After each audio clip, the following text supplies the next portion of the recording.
Hello friends, कैसे हैं आप लोग। आई होप कि आप सभी लोग ठीक होंगे। तो मेरा नाम है महेश और आप देख रहे हैं हमारे यूट्यूब चैनल ज्ञान ज्योति आशीष ट्यूटोरियल। तो दोस्तों, आज है 23 नवंबर 2020 और 23 नवंबर 2020 से जितने भी करंट अफेयर के क्वेश्चन बन सकते हैं हम सारे इस वीडियो में कवर करने वाले हैं और सभी क्वेश्चन से रिलेटेड एक्स्ट्रा फैक्ट भी जानेंगे। तो सारे क्वेश्चन इंपॉर्टेंट है, इसलिए वीडियो को अंत तक जरूर देखिएगा। और इस वीडियो की पूरी पीडीएफ फाइल हमारे इस वीडियो के डिस्क्रिप्शन बॉक्स में टेलीग्राम और इंस्टाग्राम दोनों का लिंक दे दिया गया है। तो सबसे पहले आपको क्या करना होगा, टेलीग्राम चैनल ज्वाइन करना है और वहां से सारे वीडियो पीडीएफ फाइल को डाउनलोड कर सकते हैं। ठीक है, तो चलिए शुरू करते हैं।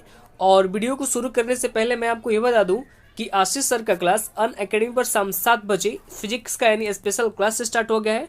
तो फटाफट जाइए, लिंक डिस्क्रिप्शन में मौजूद है, वहां से आप फटाफट जल्दी ज्वाइन हो जाइए। ठीक है, तो चलिए शुरू करते हैं। और आज के जो भी हमारे पास टोटल इंपॉर्टेंट क्वेश्चन होंगे वो आपके एग्जाम के लिए तो इंपॉर्टेंट है ही, और जिस भी क्वेश्चन से रिलेटेड एक्स्ट्रा फैक्ट निकल के आएंगे वो आपको नोट करते चलना होगा, क्योंकि एक्स्ट्रा फैक्ट बिल्कुल मस्ट होता है। और यहाँ पे मैं आपको ये बता दूं कि लगभग 1 क्वेश्चन से आपको 4 या 5 क्वेश्चनों का आंसर भी मिल जाता है। तो एक्स्ट्रा फैक्ट्स के फोकस रखने के साथ साथ आपको क्वेश्चन के ऊपर भी फोकस बनाए रखना है। ठीक है, तो चलिए शुरू करते हैं। और यहाँ पर देखेंगे पहला क्वेश्चन आप लोगों के स्क्रीन के ऊपर ये है। पहला क्वेश्चन ये है कि हाल ही में 22 नवंबर को किस संगठन ने अपना 72वां स्थापना दिवस मनाया है। तो देखिए, हाल ही में जो एनसीसी है, एनसीसी यानी कि नेशनल कैडेट कोर, इसने अपना 72वां स्थापना दिवस मनाया है। कौन मनाया है? एनसीसी ने। तो ये आपको यहाँ पे याद रखना होगा। और 22 नवंबर को इसकी स्थापना हुई थी 1948 में। और उस हिसाब से यदि देखा जाए तो अभी हाल ही में इसका ये 72वां स्थापना दिवस मनाया गया था। और वर्तमान में इसके डायरेक्टर जनरल कौन है? तो ये है राजीव चोपड़ा। कौन है? राजीव चोपड़ा वर्तमान में इसके क्या है? तो ये वर्तमान में इसके डायरेक्टर। तो ये भी आपको यहाँ पे याद रखना होगा। ठीक है, और यहाँ पे बाकी के ऑप्शन को डिस्कस कर लेते हैं। यहाँ पे तो जो ऑप्शन नंबर बी में दिया गया है सीबीआई, सीबीआई यानी इसकी फुल फॉर्म क्या होती है? तो सीबीआई की फुल फॉर्म होती है कंट्रोल ब्यूरो ऑफ इन्वेस्टिगेशन।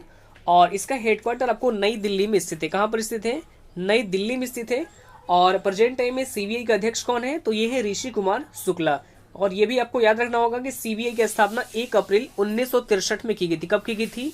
1 अप्रैल 1963 में सीबीआई की स्थापना की गई थी। ठीक है, और जो एनआईए है, एनआईए यानी इसकी फुल फॉर्म क्या होती है? National investigation agency. और इसका भी हेडक्वार्टर आपको नई दिल्ली में स्थित है। ठीक है, और एनआईए की स्थापना कब की गई थी? तो ये की गई थी 2008 में। 2008 में एनआईए की स्थापना की गई थी। और वर्तमान में एनआईए के अध्यक्ष कौन है? तो ये है, इनका नाम है वाईसी मोदी। कौन है? वाईसी मोदी हैं। तो ये भी आपको याद रखना होगा। और जो सीआईएसएफ है, सीआईएसएफ यानी कि सीआईएसएफ यहाँ की फुल फॉर्म क्या होता है? Central industrial security force.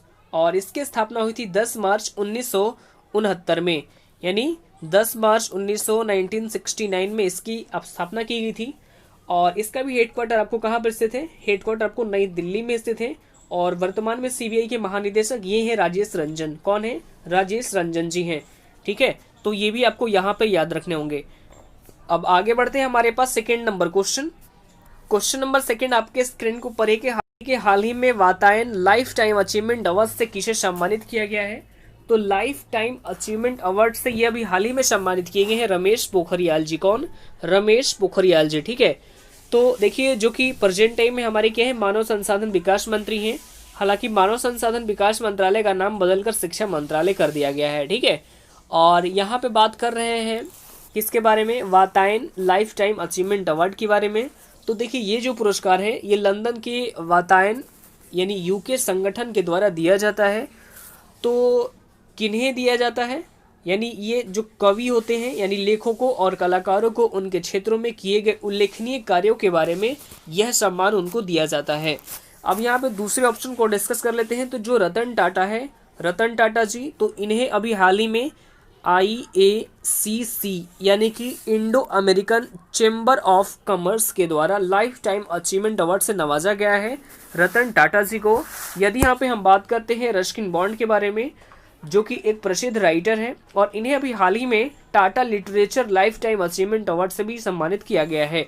जो सोनू सूद है, सोनू सूद, ये बॉलीवुड अभिनेता सोनू सूद हैं। तो हाल ही में इन्हें यूएनडीपी यानी कि यूनाइटेड नेशन डेवलपमेंट प्रोग्राम, इसके द्वारा ह्यूमैनिटेरियन एक्शन अवार्ड से नवाजा गया है सोनू सूद को। ये भी आपको यहाँ पे नोट कर लेना होगा। आगे बढ़ते हैं हमारे पास 3 नंबर क्वेश्चन। क्वेश्चन नंबर 3 आपके स्क्रीन को पढ़े कि हाल ही में किस राज्य सरकार ने महा आवास योजना की शुरुआत की है। तो देखिए ये भी क्वेश्चन आपके एग्जाम के लिए बिल्कुल इंपॉर्टेंट है, ठीक है। तो इसकी शुरुआत अभी हाल ही में की गई है महाराष्ट्र गवर्नमेंट के द्वारा। किसके द्वारा? महाराष्ट्र गवर्नमेंट के द्वारा। और इस योजना के दौरान महाराष्ट्र गवर्नमेंट में टोटल यानी 100 दिनों के दौरान टोटल 8.82 लाख, ये डेटा आपको यहाँ पे याद रखना होगा, यानी 100 दिनों के दौरान 8.82 लाख ग्रामीण घरों का निर्माण करेगी। और इस योजना के अंतर्गत यानी मध्यमा यानी कि जो मीडियम इनकम वाली फैमिली होती हैं उनको कवर किया जाएगा, जिनकी ईयरली इनकम क्या होती है, मतलब कि जिनकी वार्षिक आय 6 लाख से अधिक है। कितने? 6 लाख से अधिक है, उनको किया जाएगा, ठीक है। लेकिन 18 लाख से कम है, ऐसी फैमिली को कवर किया जाएगा और महा आवास योजना के अंतर्गत, ठीक है। अब यहाँ पे हम बात कर लेते हैं महाराष्ट्र के बारे में। तो महाराष्ट्र है ये, महाराष्ट्र की राजधानी क्या है? राजधानी है मुंबई। महाराष्ट्र की राजधानी मुंबई है। मुख्यमंत्री उद्धव ठाकरे, जबकि राज्यपाल भगत सिंह कोश्यारी हैं, और जो कि गोवा के भी राज्यपाल का भी एडिशनल चार्ज संभाल रहे हैं भगत सिंह कोश्यारी। और महाराष्ट्र उच्च न्यायालय का मुख्य न्यायाधीश ये हैं दीपंकर दत्ता। कौन है? दीपंकर दत्ता है महाराष्ट्र उच्च न्यायालय के मुख्य न्यायाधीश। आगे बढ़ते हैं हमारे पास 4 नंबर प्रश्न। प्रश्न संख्या 4 आपके स्क्रीन को पढ़िए कि हाल ही में आईसीसी की नई नीति के अनुसार कितने साल से कम उम्र खिलाड़ी अंतर्राष्ट्रीय क्रिकेट नहीं खेल सकेंगे।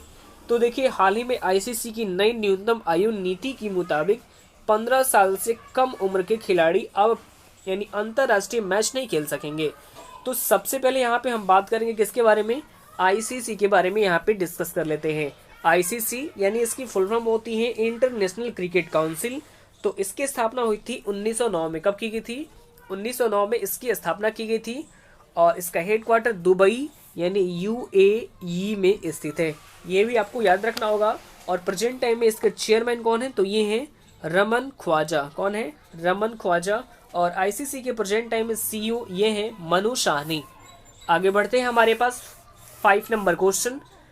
क्वेश्चन नंबर 5 आपके स्क्रीन को पढ़िए कि हाल ही में किस राज्य ने इंदिरा गांधी मातृत्व पोषण योजना की शुरुआत की है। तो देखिए इसकी शुरुआत अभी हाल ही में की गई है राजस्थान के द्वारा। किसके द्वारा? राजस्थान के मुख्यमंत्री कौन है? अशोक गहलोत जी के द्वारा, यानी इनके द्वारा इस योजना की शुरुआत की गई है वीडियो कॉन्फ्रेंसिंग के माध्यम से। और इस योजना के अंतर्गत यानी गर्भवती महिलाओं को यानी दूसरे संतान देने पर भी वित्तीय सहायता दी जाएगी। और 5 किस्तों में जो महिलाएं हैं यानी गर्भवती महिलाएं, उन्हें 6-6 हज़ार रुपये करके उन्हें सीधे उनके बैंक अकाउंट में यानी ट्रांसफ़र किए जाएंगे। किसके द्वारा? तो ये राजस्थान गवर्नमेंट के द्वारा। यदि यहाँ पे हम बात करते हैं राजस्थान के बारे में, तो राजधानी क्या है? राजधानी है जयपुर। राजस्थान की राजधानी जयपुर, जिसे हम पिंक सिटी या भारत का पेरिस भी कहा जाता है। मुख्यमंत्री तो अभी मैंने बताया अशोक गहलोत जी हैं, और जबकि यहाँ के राज्यपाल कलराज मिश्र हैं। ये भी आपको यहाँ पे याद रखना होगा, राजस्थान से रिलेटेड सारे एक्स्ट्रा फैक्ट्स, ठीक है। अब आगे बढ़ते हैं हमारे पास 6 नंबर क्वेश्चन। क्वेश्चन नंबर 6 आपके स्क्रीन को पढ़े कि हाल ही में केंद्र सरकार ने किस पक्षी को बचाने के लिए पंचवर्षीय योजना की शुरुआत की है। तो इसकी शुरुआत अभी हाल ही में की गई है गिद्ध पक्षी को। किसको? गिद्ध पक्षी को की गई है बचाने के लिए, मतलब कि इनके संरक्षण के लिए। आप सभी जानते हैं जो गिद्ध है ये क्या है? शवभक्षी पक्षी है। कहने का मतलब ये है कि यदि कोई जानवर है तो जानवर के शव को खा करके ये आसपास के वातावरण को क्या करते हैं? स्वच्छ रखने में महत्वपूर्ण योगदान देते हैं। तो इसलिए ये जो गिद्ध हैं इनको यानी सेंट्रल गवर्नमेंट के द्वारा गिद्ध को बचाने के लिए पंचवर्षीय योजना की शुरुआत की गई है। ये भी आपको यहाँ पे याद रखना होगा। अब आगे बढ़ते हैं हमारे प्रश्न संख्या 7 आपके स्क्रीन के ऊपर ही है कि हाल ही में लॉन्च की गई किताब जिसका नाम है द लास्ट क्वीन। क्या नाम है? द लास्ट क्वीन किसके द्वारा लिखी गई है? तो इसकी जो ये लिखी गई है, ये जो किताब ये लिखी गई है चित्रा बनर्जी के द्वारा। किसके द्वारा? चित्रा बनर्जी के द्वारा। और चित्रा बनर्जी जो कि एक इंडो अमेरिकन लेखिका और पोएट हैं, ठीक है। और इन्हीं के द्वारा इस किताब को लिखी गई है जिसका नाम क्या है? The last queen. और यहाँ पे ये इस किताब का नाम आपको यहाँ पे याद रखना होगा क्योंकि बहुत ही इंपॉर्टेंट इस किताब का नाम है, ठीक है। अब और ऐसे भी आपके एग्जाम में किताबों के नाम और जो इसके लेखक है उनके भी नाम आपके एग्जाम में ज़्यादातर पूछे जा रहे हैं, तो इस पे फोकस आपको जरूर बनाना होगा।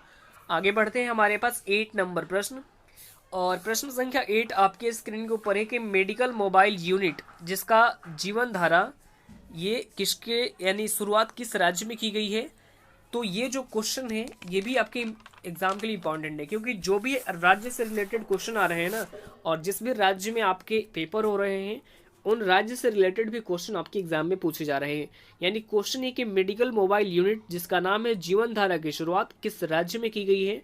तो इसकी शुरुआत अभी हाल ही में की गई है हिमाचल प्रदेश गवर्नमेंट के द्वारा। किसके द्वारा? हिमाचल प्रदेश गवर्नमेंट के द्वारा। और देखिए हिमाचल प्रदेश की राजधानी है शिमला, यहाँ से इसकी शुरुआत की गई है। तो देखिए हिमाचल प्रदेश के दूर दराज और दुर्गम क्षेत्र में रहने वाले लोगों को स्वास्थ्य सुविधा यानी कि हेल्थ सर्विस प्रोवाइड कराने के उद्देश्य से इसकी शुरुआत की गई है। और अब यहाँ पे हम हिमाचल प्रदेश के बारे में डिस्कस कर लेते हैं। तो राजधानी क्या है? हिमाचल प्रदेश की राजधानी है शिमला, मुख्यमंत्री है जयराम ठाकुर और राज्यपाल है बंडारू दत्तात्रेय। कौन है? बंडारू दत्तात्रेय, जो वर्तमान में हिमाचल प्रदेश के राज्यपाल हैं। आगे बढ़ते हैं, हमारे पास 9 नंबर प्रश्न। प्रश्न संख्या 9 आपके स्क्रीन के ऊपर है कि हाल ही में प्रधानमंत्री नरेंद्र मोदी ने किस राज्य में हर घर नल योजना की शुरुआत की है। तो देखिए इसकी शुरुआत उत्तर प्रदेश के मिर्जापुर और सोनभद्र में हर घर जल यानी नल योजना की शिलान्यास किया है। किसके द्वारा किया गया है? तो प्रधानमंत्री नरेंद्र मोदी जी के द्वारा। और उत्तर प्रदेश में आपको यहाँ पे मैं बता दूं कि उत्तर प्रदेश ऑप्शन नंबर यहाँ पे ए में लिख लेंगे, ठीक है। उत्तर प्रदेश मैंने यहाँ पे टाइप गलत कर दिया है तो आपको यहाँ पे पीडीएफ में मॉडिफाई कर दी जाएगी, ठीक है। तो उत्तर प्रदेश में हर घर जल नल योजना की शिलान्यास किया गया है माननीय प्राइम मिनिस्टर नरेंद्र मोदी जी के द्वारा। और ये जो योजना है लगभग 5,555 करोड़ की योजना है। और देखिए इस योजना के अंतर्गत जो उत्तर प्रदेश गवर्नमेंट है यानी कि योगी सरकार, ये उत्तर प्रदेश के मिर्जापुर से यानी टोटल मिर्जापुर में 1606 गांव में पाइप के जरिए पानी की सप्लाई करेगी। और सोनभद्र में टोटल 1384 गांवों को पाइप के जरिए कनेक्शन प्रोवाइड कराई जाएगी। तो ये आपको यहाँ पे याद रखना होगा, ठीक है। अब आगे बढ़ते हैं, हमारे पास 10 नंबर प्रश्न। प्रश्न संख्या 10 आपके स्क्रीन को पढ़िए कि हाल ही में किस राज्य के उत्तर पुलिस स्टेशन को ISO सर्टिफिकेट मिला है। तो ये भी क्वेश्चन आपको यहाँ पे याद रखना होगा। तो अभी हाल ही में मिला है नागालैंड की राजधानी है कोहिमा के उत्तर पुलिस स्टेशन को। किसको? नागालैंड के कोहिमा। नागालैंड की राजधानी क्या है? कोहिमा है। और कोहिमा के उत्तर पुलिस स्टेशन को मिला है। और क्यों मिला है? तो गुणवत्ता प्रबंधन प्रणाली के लिए यदि यहाँ पे हम बात करते हैं ISO के बारे में। किसके बारे में? ISO के बारे में, यानी कि इसकी फुल फॉर्म होती है इंटरनेशनल स्टैंडर्ड ऑर्गेनाइजेशन, या इसे ही आप हिंदी में कह सकते हैं अंतर्राष्ट्रीय मानकीकरण संगठन। और जो ISO है इसने अपना पहला सर्टिफिकेट भी जारी किया था 1979 में। कब? 1979 में। और ISO 9000 ये आपको याद रखना होगा, इस सर्टिफिकेट का नाम है। और यही जो नया सर्टिफिकेट है ISO 9001 और 2015, यदि यहाँ पे यही जारी किया गया है नागालैंड कोहिमा के उत्तर पुलिस स्टेशन को। अब यहाँ पे हम नागालैंड के बारे में डिस्कस कर लेते हैं। राजधानी क्या है? नागालैंड की राजधानी मैंने अभी आपको बताया कोहिमा। कोहिमा जो है नागालैंड की राजधानी है। मुख्यमंत्री है नेफ्यू रियो, जबकि राज्यपाल है RN रवि। कौन है? RN रवि है राज्यपाल। तो ये भी आपको यहाँ पे याद रखना होगा, ठीक है। अब आगे बढ़ते हैं, हमारे पास कल का सवाल था। कल का सवाल हमारे पास ये था कि हाल ही में पोषित परिवार सुपोषित प्रदेश अभियान की शुरुआत किसने की है। तो इसका राइट आंसर क्या हो जाएगा? मध्य प्रदेश हो जाएगा, ठीक है। और आप सभी लोगों का बहुत अच्छा प्रयास था यहाँ पे। और हमारे पास आज का जो सवाल है, सवाल ये है कि हाल ही में किस राज्य ने इंदिरा गांधी मातृत्व पोषण योजना की शुरुआत की है। तो इसका राइट आंसर आप सभी लोग कमेंट बॉक्स में कमेंट करेंगे, ठीक है। और जो लोग एयरफोर्स NDA XY ग्रुप की तैयारी कर रहे हैं उनके लिए अनअकैडमी की तरफ से बेस्ट सब्सक्रिप्शन लॉन्च कर दी गई है, यहाँ पे आप देख सकते हैं जैसे आपके सामने ये जो पेज है आप पूरा डिटेलिंग यहाँ समझ सकते हैं। और आपको ये मैं बता दूं कि एक मेरा रेफरल कोड है। सबसे पहले मेरा रेफरल कोड आप जान लीजिए। मेरा रेफरल कोड है GJAT10। ये हमारा रेफरल कोड है। और इस रेफरल कोड को कहाँ उपयोग करना है मैं अभी जस्ट बताऊंगा अभी आपको। लेकिन उसको बताने से पहले मैं आपको ये बता दूं कि जो हमारा सब्सक्रिप्शन है अगर आप लेना चाहेंगे तो पहले समझ लीजिए। अगर 1 मंथ का सब्सक्रिप्शन आप लेना चाहेंगे तो ये आपको 1600 रुपये पड़ेगा। अगर 3 मंथ का लेना चाहेंगे तो ये 4000 पड़ रहा है। अगर 6 मंथ का लेना चाहेंगे तो ये आपको 6400 रुपये पड़ रहा है। अगर 12 मंथ का लेना चाहते हैं तो आपको ये 8000 पड़ रहा है। तो आपको लेने से पहले इस कोड को यहाँ पे एंटर करना है और आगे में प्रोसेस टू पे करना है। तो आपको यहाँ पे 10% का डिस्काउंट मिल जाएगा। कितने परसेंट का? 10% का डिस्काउंट मिल जाएगा। जैसे यहाँ पे देख सकते हैं मैंने ये कोड को यहाँ पे डाला था। आपको मेरा कोड क्या था? GJAT10। ये हमारा रेफरल कोड है। इस रेफरल कोड को यहाँ पे एंटर करना है और आगे में प्रोसेस टू पे कर देना है। जैसे मैंने आपको अभी बताया था कि 12 मंथ का लेना चाहेंगे तो ये कोर्स 8000 का था। लेकिन आपको जैसे ही कोड डालेंगे तो आपको यहाँ पे 10% डिस्काउंट मिलने के साथ आपको 7200 में पड़ रहा है। 6 मंथ का लेना चाहेंगे तो 5760 रुपये में पड़ रहा है, जबकि वो 6400 का कोर्स था। अगर 3 मंथ का लेना चाहेंगे तो ये 4000 का कोर्स आपको 3600 में पड़ रहा है। अगर 1 मंथ का लेना चाहेंगे तो ये कोर्स 1600 आपको 1440 रुपये मिल रहा है। तो कोड आपको ज़्यादा कुछ नहीं करना है, कोड एंटर करना है और प्रोसेस टू पे करेंगे तो आपको यहाँ पे 10% का डिस्काउंट मिल जाएगा। ठीक है। और नीचे में आप देखेंगे तो आपके साथ बहुत सारी फैसिलिटीज़ यहाँ पे मिलेंगी। जैसे आपको बता दूँ लाइव टेस्ट क्विज होंगे, डेली लाइव क्लास चलेंगे यहाँ पे, स्ट्रक्चर कोर्सेज और अनलिमिटेड एक्सेस, ये सारी व्यवस्था आपको यानी सब्सक्रिप्शन लेने के बजाय आपको मिलती रहेगी। ठीक है। तो सब्सक्रिप्शन जैसे ही लेंगे तो ये सारी फैसिलिटी आपको मिलती रहेगी। यहाँ पे बहुत बड़े बड़े यहाँ पे एडुकेटर मिलेंगे। जैसे यहाँ पे देख सकते हैं यहाँ पे रामस्वरूप जैनी सर हैं और यहाँ पे मयंक चतुर्वेदी सर हैं और भी यहाँ पे एडुकेटर भी हैं। आपको मिल सकेंगे जो आपको क्या करेंगे, हेल्प करेंगे यानी मदद करेंगे। आपको बिल्कुल डीमोटिवेट नहीं करेंगे, मोटिवेट करेंगे आपको। तो ये है सारा प्रोसेस। अगर आप सब्सक्रिप्शन लेना चाहेंगे तो आपके लिए बहुत ही अच्छा है। मैंने भी देखा है, बहुत ही अच्छा सब्सक्रिप्शन भी है। तो चलिए फिर मिलते हैं नेक्स्ट वीडियो में। तब तक के लिए bye bye, take care, all the best, thank you.